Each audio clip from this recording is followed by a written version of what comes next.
सूरजपुर, एक छोटा सा गांव जहां सुबह होते ही मुर्गे की बांग गूंज उठती थी और खेतों में किसानों की मेहनत शुरू हो जाती थी। इसी गांव के एक साधारण से घर में रहता था सौरभ, अपने पिता रामदास के साथ। पिताजी, हम दिन रात मेहनत करते हैं, फिर भी घर की जरूरतें पूरी नहीं हो पाती। कभी कभी लगता है जैसे ये मेहनत भी हार मान रही हो। बेटा, जिंदगी हर किसी को तुरंत सब कुछ नहीं देती। भगवान मेहनत से ज्यादा हमारे धैर्य की परीक्षा लेता है। जो इंसान सच्चाई और मेहनत का हाथ नहीं छोड़ता, आखिरकार वही जीतता है। शाम ढलते ढलते सौरभ और रामदास खेतों से घर की ओर लौटते हैं। अगली सुबह एक नई दिन की उम्मीद के साथ सौरभ किसी जरूरी काम से अपने दोस्तों के साथ पास के गांव जाने के लिए निकल पड़ता है।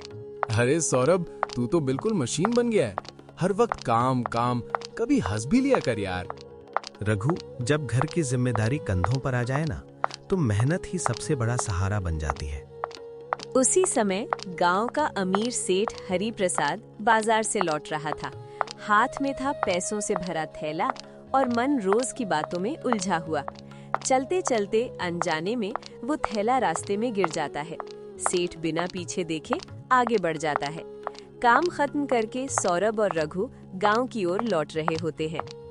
तभी सौरभ की नजर जमीन पर पड़े एक थैले पर पड़ती है।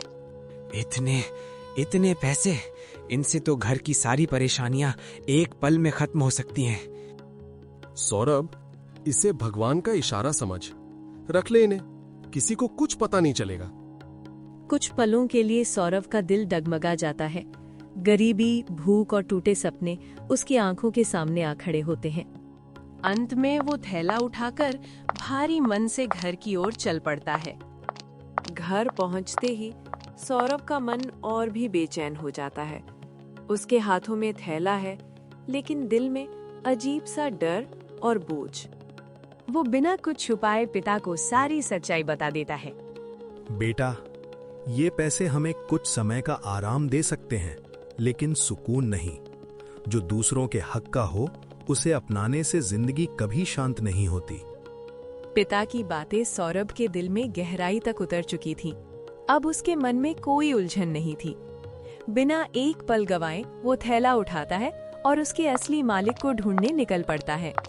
गांव-गांव भटकते हुए शाम ढल जाती है।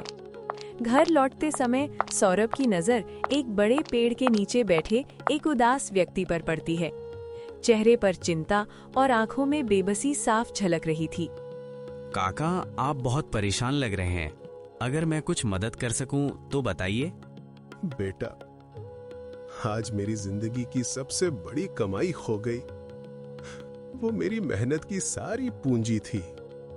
काका, क्या ये वही थैला है? सेठ जी, गलत रास्ते से मिला सुख कभी सच्चा सुख नहीं होता। सही रास्ता ही दिल को चैन देता है।